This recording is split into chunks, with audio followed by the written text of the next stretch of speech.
Can you crack the code? Part 1. The personal myth. Preliminary outline. Know thyself. Number 1. What is it about you that when you look inside about your personality and character that you cannot give up without giving up you? This should include traits of characters, values that you feel you've always had as far back as you remember being you. Number 2. Your earliest memories, no matter how far back or recent, but the earliest nevertheless. Number 3. Follow the through line of your life, forward from your earliest memories, passing through as many personally significant memories and events that you can.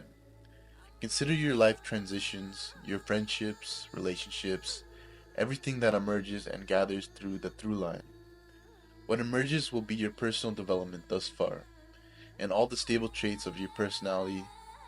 To access these, use whatever sensory modalities seem most appropriate. If through eternal imagery, eternal sounds, visceral states, allow them to form and associate them together. Think of it as an Aredian thread into the labyrinth of your personal timeline. Number 4. Do not suppress memories of personal failings, unless they are disturbing. This is a caveat of the whole process. Do not attempt it or immediately stop it. If you have an adverse reaction or feel that any emotions constellated are too difficult,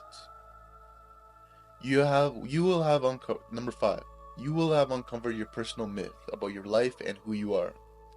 A myth in the sense that it is a living, reflexive, and autobiographical narrative, and in that which Jung meant when he said that people cannot tell the truth about themselves in an objective way.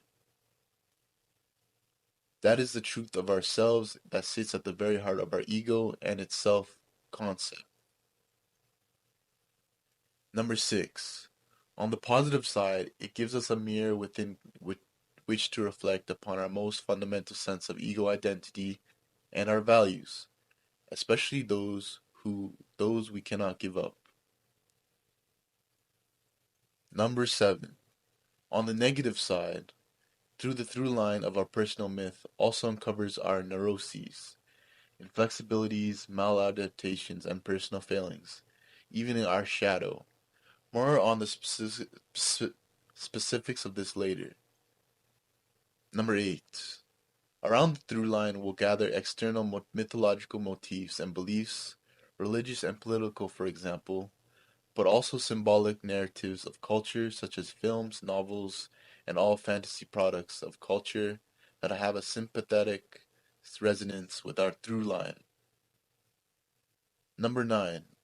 Be reflexive. This doesn't mean analytical in a one-sided, introverted thinking function sense. It means using evaluative capacities in equal measure to analysis. See yourself in the context of you when you became consciousness. When you came to consciousness as a ready-made being. Number 10.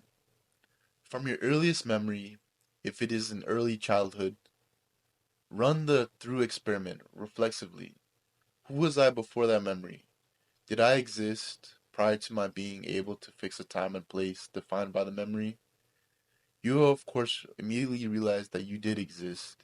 You were a biological, a psychological, and a social entity, an individual with an identity relevant to others, before your sense of self, as established by your earliest memories and memory, was laid down. Number 11. Working on your shadow. This is only a starting point. The shadow needs a very careful explication.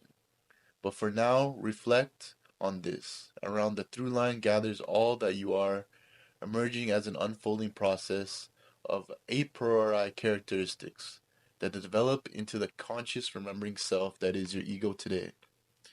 Around it also gathers every personal failure, every dark inclination, every contrary moral, every contravened ethic, the neurotic alibis, the guiding fictions and false narratives that have defined you, equally as much as your triumphs and higher values. Reflect on these oppositely charged poles, the adaptive and the maladaptive. Evaluate them in terms of the core of your personal myth. Use the results to check yourself against yourself and reach even deeper into the roots of your being, around the very central axis of your through line, where you will find not only your past, but the intended teleological goal of your life's trajectory. Number 12. A personal myth is not a collective myth. Introjecting a collective myth of any kind may help you close in on your personal myth, but it may also conceal it, divert you away into a guiding fiction or a neurotic alibi. The true progression is personal myth, personal equation, then path to individuation.